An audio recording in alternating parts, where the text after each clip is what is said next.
이게 도입니다. 그래서 이것이 가장 높은 원행도예요. 원행. 원을 세워서 실행하는 도입니다. 원행. 이게 수행의 아주 요체지요.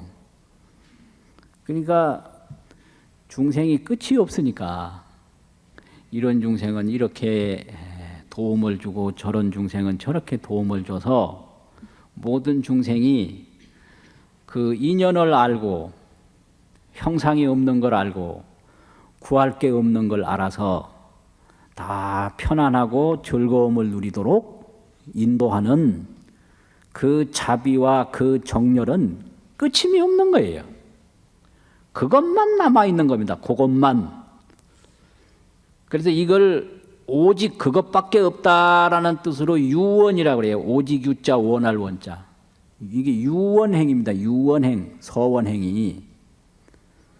그래서 예불 할 때 보면 유원, 무진삼보 뭐 이러잖아요. 명운과 필요, 자타일성불도 그러잖아요. 이게 유원이에요. 그러니까 이게 중생을 보살피고 중생을 이끌어줘야 되겠다라는 그 서원만 있지 다른 서원은 없다 이게. 그래서 다른 것을 원하는 것이 없다라는 의미로 무원이라고 그러고요.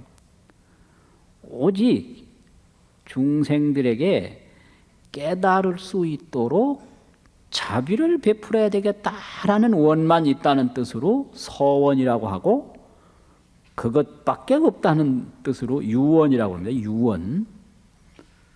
이게 수행입니다. 그래서 도가 높아지면 자기를 위해서 뭘 구하지는 않고요. 오로지 중생들이 깨달음을 얻을 수 있도록 닦는 겁니다. 그게 가장 높은 도죠. 그래서 수행은 복행, 두 번째 뭐라고 그랬죠? 정행, 세 번째는요? 원행. 그래서 이런 법문을 듣고 이걸 깊이 관찰해야 돼요. 깊이 관찰해서 항상 일상생활에서 이 실천하는 것이 아주 중요하거든요. 그래서 높은 절에 올라가는데 이제 어떤 분은 열심히 그 절에를 올라갑니다. 그래 뭐 하러 가냐 그러면 기도하러 갑니다. 그 기도하는 게 그게 복행입니다. 그게 몸 건강하고 자식 잘 되고 또 좋은 데 가고 여러 사람 마음 편안해지고 이게 이 복행을 닦는 행위예요. 그 어떤 분은 절에 막 가요. 그 뭐 하러 가냐? 공부하러 간다. 뭐 참선하러 간다. 하는 거. 이거는 정행이에요, 그게. 같은 절에 올라가도 참선하기 위해서 올라가는 사람이 있고 기도하기 위해서 올라가는 사람이 있거든요. 그래서 대부분 이 기도하는 행위는 복행이고요. 참선하고 이렇게 공부하는 행위는 정행이에요. 그런데 이 참선 잘하고 기도 잘하고 공부 잘하고 여러 가지 하기 위해서는 누가 열심히 잘하게 할 수 있도록 환경을 만들어야 돼요. 그런 것은 원행이에요. 원행. 오직 이 중생의 이익을 위해서 중생의 깨달음을 위해서 열심히 하는 거죠. 자, 그렇게 보면 누구를 또 볼 때 저분이 지금 복행을 닦고 있는가 정행을 닦고 있는가 원행을 닦고 있는가 이렇게 짐작할 수가 있거든요. 근데 이것도 깊이 들어가면 다 통하게 돼 있어요. 이게요. 복행을 닦는 속에 정행과 원행이 다 있고 또 정행을 닦는 속에 이제 복행과 또 원행이 있고 원행 속에 이제 또 복행과 정행이 다 있고 이게 또 불교입니다. 이게 다 인연법이기 때문에 이래요. 인연법이기 때문에. 그래서 불자들은 이렇게 훌륭한 불교를 만났으니까 항상 그 복을 닫고 마음을 닫고 또 많은 사람이 불교와 인연을 만나서 역시 구제를 받을 수 있도록 인연을 짓고 이런 실천을 하도록 항상 노력하는 게 그게 참다운 불자입니다. 그러니까 아무리 음식이 좋아도 먹지 아니하면 별 의미가 없듯이 아무리 불교가 오묘하고 넓고 깊어도 우리가 그걸 수행으로 실천하지 아니하면 우리를 크게 도와줄 수가 없거든요. 그 전에 큰 스님이 그런 말씀하셨어요. 이 경전이 굉장히 그게 공덕이 많다 그러는데 경전에 공덕이 없다. 왜 없느냐? 그 아무리 좋은 경전이라도 그냥 높은 그 천정에 매달아 놓고 있으면 나한테 무슨 도움이 되냐? 내가 그 경전을 자꾸 읽고 보고 쓰고 외우고 실천할 때 그 경전이 나한테 좋은 경전이 된다. 이런 법문을 하셨거든요. 그게 아주 틀림없이 맞는 법문입니다. 아주 훌륭한 법문이에요. 경전이 읽어졌을 때 나한테 아주 영험이 있고 복이 되고 지혜가 되는 거지 읽지 아니하는 경전이 그게 나한테 도움이 안 되거든요. 그 경을 읽는다는 거 그게 수행입니다. 바로. 또 절을 하는 것이 수행이고 이렇게 기도를 하는 게 수행이고요. 또 이 공덕을 짓는 게 이게 수행이거든요. 그러니까 열심히 복행을 닦고 정행을 닦고 원행을 닦을 때 거기서 모든 게 이루어지는 거지 닦지 아니하면은 안 이루어지니까 그 수행이라는 게 이렇게 중요하다라는 것을 항상 말씀하고 있습니다. 신라 시대에 원효 스님이 계시죠. 그 원효 스님이 참 특별한 스님입니다. 세계에서 그런 스님이 없을 겁니다. 아주 특별해요. 그렇게 보면 이 원효 스님이 태어난 대한민국도 아주 특별한 나라 같아요. 아주 특별해요. 그분이 이제 어릴 때 출가를 해서 당신의 그 집도 절로 만들고 그래서 그 원효 스님의 생가를 절로 만들고 그 절 이름을 처음 초자 10개자 초계사라고 그랬어요. 초계. 처음 열리는 절이라고. 또 원효라는 말도 신라 방언인데 새벽이란 말이거든요. 새벽. 원효라는 게. 그게 처음 열어간다라는 의미가 많아요. 원효 스님. 근데 처음에는 공부를 굉장히 열심히 했거든요. 그게 구도행이에요. 근데 이제 서기로 650년 그때 이제 원효 스님 나이가 34살이었는데 그때 이제 중국으로 공부하러 가려고 그 구도열 학구열이 얼마나 강렬한지 알 수 있죠. 가다가 이제 그때 당시에는 해로가 닫혀 있어서 고구려 쪽으로 가다가 그 간첩으로 이제 고구려 그 수비병들한테 의심을 받아가지고 고생만 하고 그냥 돌아왔죠. 그러고 나서 이제 10년이 됐습니다. 10년. 그 10년 후가 이제 660년인데 그때는 백제가 신라로 통합되는 그런 해예요. 그러니까 백제가 이제 신라로 통합되다 보니까 서해, 당진 그 해로가 활짝 열린 거예요. 그러니까 배 타고 가면 이제 금방 당나라로 들어갈 수가 있습니다. 그죠? 등주라고 그러는데 등주가 요즘으로는 산동반도입니다. 산동반도. 그래서 이제 당진 쪽에서 산동반도 쪽으로 이제 바로 가는 게 제일 빠르거든요. 그래 이제 661년에 이제 그때 원효 스님 나이가 45살이래요. 그러니까 45살까지도 중국으로 공부하러 가려고 이제 떠난 거예요. 그때 이제 뭔 공부를 그렇게 하고 싶었느냐 그러면 그 당시에 이제 손오공에 나오는 그 삼장법사 있잖아요. 현장 삼장법사. 그분이 인도에 가서 17년 동안 대단한 공부를 해가지고 오셔서 그 유식학이라고 하는 불교학이 천하를 뒤덮을 때예요. 그러니까 그 현장 삼장법사 문화에 가서 유식학을 공부하고자 가는 겁니다. 10년 전에 실패하고 돌아와서 그 공부하러 가고자 하는 뜻을 안 버린 거죠.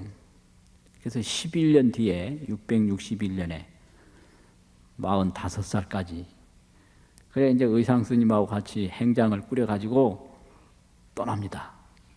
이 구도행이라는 게 이렇게 참 간절하고 열렬한 거죠. 근데 저기 가는데 어디까지 갔느냐 하면 이제 당진 가서 배 타려고 가는데 천안에서 조금 수원 쪽으로 가다 보면 직산이라는 데가 있어요. 직산. 지금 직산이라고 하는 철도역이 지금도 있습니다.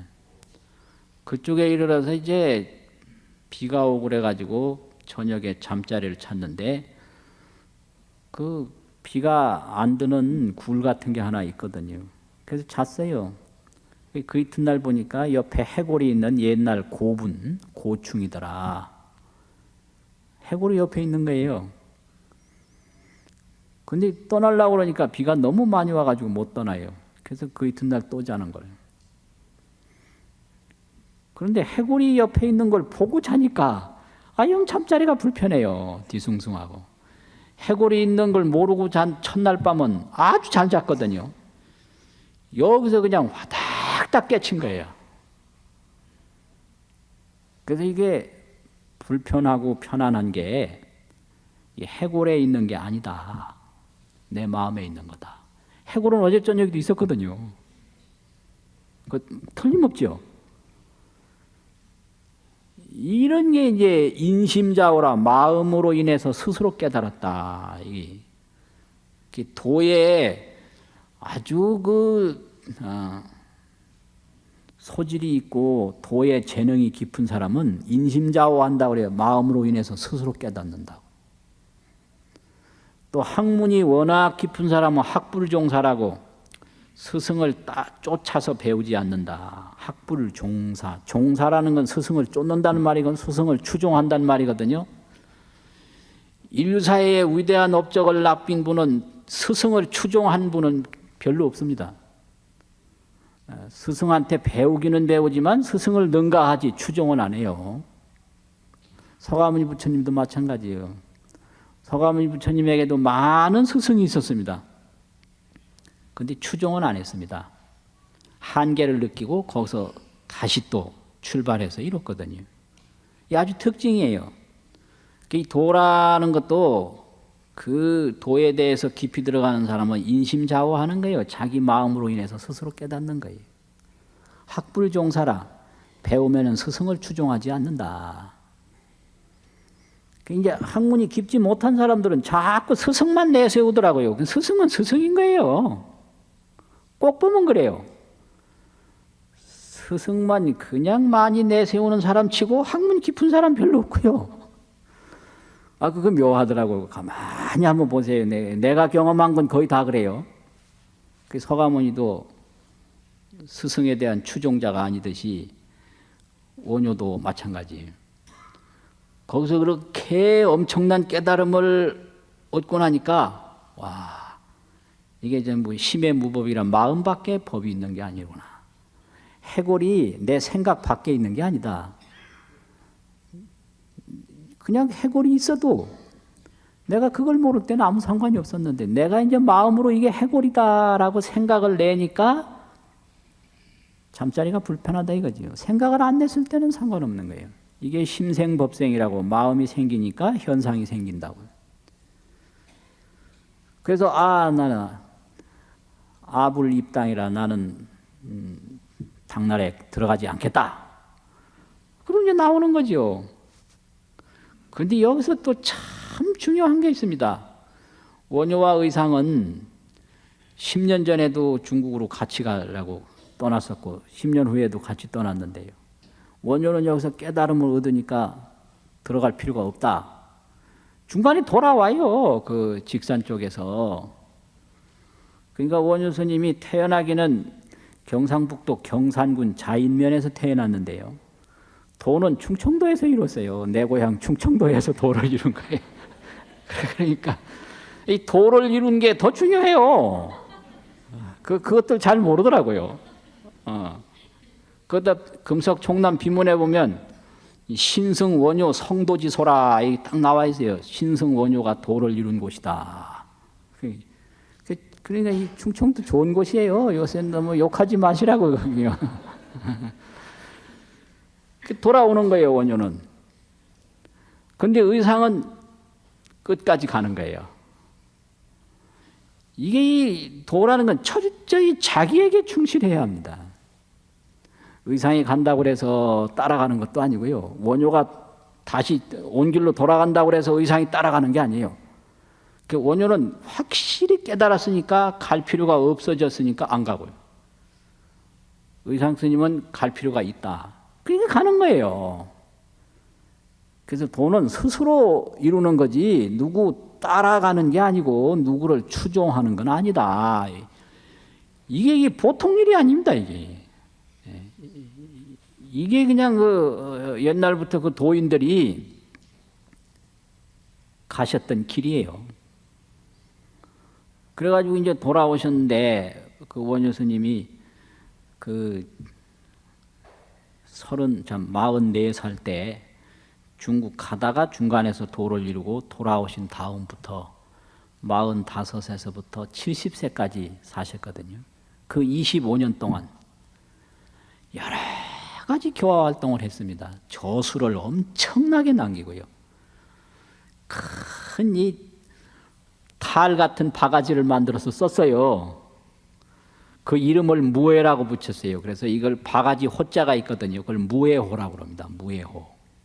그래서 이 무해라는 말이 어디서 나오냐면 화엄경 보살 문명품이 있는데요. 화엄경 39품 중에 제9품에 있는데 거기 보면 일체 무해인 일도 출생사 이런 개성이 나오는데 일체 모든 것에 걸림이 없는 사람은 이 걸림이 없는 게 이게 구하는 게 없는 거거든요. 일체에 구하는 게 없는 사람이 무해인이에요. 일체 무해인. 그 일도 출생사라 이 말은 일도 한 길인데요. 출생사는 뭐냐? 죽든 살든 아무 관계를 하지 않고 한 길만 가는 거예요. 이게 일도 출생사입니다. 죽든지 살든지 거기에는 아무 생각을 두질 않아요. 그리고 죽거나 말거나 죽든지 살든지 아무런 상관이 없이 오직 한 길만 가는 게 그게 일도 출생사예요. 일도 출생사. 출생사라는 것은 삶과 죽음에 관계를 하지 않는다 이 소리예요. 그게 출생사예요. 그러니까 한 길만 갈 수 있는 거거든요. 그 한 길이 뭐냐라고 하니까 중생구제하는 거죠. 그래서 머리에는 그 바가지를 쓰고 또 노래를 부르고요. 몸은 춤을 추고 이렇게 해서 가난하고 못 배운 사람들을 전부 교화시킨 거예요. 그래서 그 원효 스님이 지나간 곳은 아무리 가난하고 아무리 못 배운 사람도 다 부처님의 이름을 알고 나무아미탑을 연불할 줄 알았다. 또 그걸로 끝난 게 아니라 저수를 한정없이 남겨서 길이길이 불교를 알게 하고 불교를 닦게 한 그런 공을 닦게 했거든요. 이렇게 한 분은 원효 스님밖에 없습니다. 그런데 내중에 설총을 난 뒤로부터는 또 성복도 벗고 속복으로 갈아입고 스스로를 거사라고 그랬어요. 거사라고. 그래서 이것은 이 스님의 형상에도 매이지 않고 또 속인의 형상에도 매이지 않고 그야말로 무해한 거예요. 이 불가에서도 구하지 않고 속가에서도 구하지 않고 이 무해. 오로지 중생구제하는 한 길만 간다. 일도출생사. 삶과 죽음에 전혀 상관하지 않고 한 길만 간다. 그래서 이제 원효 스님으로 말하면 45세에 그 천안 지역에 가서 도통하고 그 다음에 25년 동안은 오로지 닦은 게 원행이거든요. 이 중생구제하는 행. 이게 가장 높은 수행이에요. 그 전 단계가 이제 자기 마음을 깨끗이 하는 허망한 것에 구함이 없는 행위. 그게 청정행, 그게 정행이고요. 그 전 단계가 마음 닦는 행위든지 중생 교화하는 행위든지 복이 있어야 되거든요. 기본적으로. 업장이 자꾸 붙어서 몸이 안 좋아진다든지 장애가 생긴다든지 여러 가지 되면 두 가지가 다 안 되거든요. 그래서 복을 자꾸 지어서 몸도 건강하고 좋은 스승 만나고 좋은 환경 만나고 또 가르침을 잘 이해할 수 있는 능력이 생기고 이렇게 돼야 이게 된단 말이에요. 그래서 나중에는 이게 전부 하나가 돼요. 세 가지 수행이 한 가지 수행이 된다고요. 이게 한국 불교입니다. 그러려면 경을 읽되 그 경을 잘 읽으면 바로 깨달음이 오거든요. 이 경 읽다 깨달은 분이 많습니다. 그 고려 시대에 그 유명하신 분 있죠, 보조 스님. 그 육조단경 읽다 처음 깨달으신 거예요. 그 다음에 화엄경 읽다 깨달으시고, 통연장자 화엄론 읽다 또 깨달으시고, 대해서장도 읽다 또 깨달으시고, 모든 게 이게 경전 보다가 4번을 깨달으셨어요. 이렇게 경을 보면, 깊이 보면 금방 깨달아요. 홀려서 보지 말고, 홀려서 보지 말고 이렇게 깊이 보면 바로 깨닫는 거예요. 그 기도 열심히 해도 다 복을 짓고 깨달음을 이루고요. 이게 주력을 열심히 해도 다 복을 짓고 깨달음을 이루고요. 그래서 항상 우리는 이 위대한 부처님 법을 만났으니까 복 많이 짓고 또 마음 잘 밝히고 또 여러 사람이 불교와 인연을 잘 맺도록 그렇게 열심히 실천하는 것이 그게 아주 중요한 일입니다. 마치겠습니다.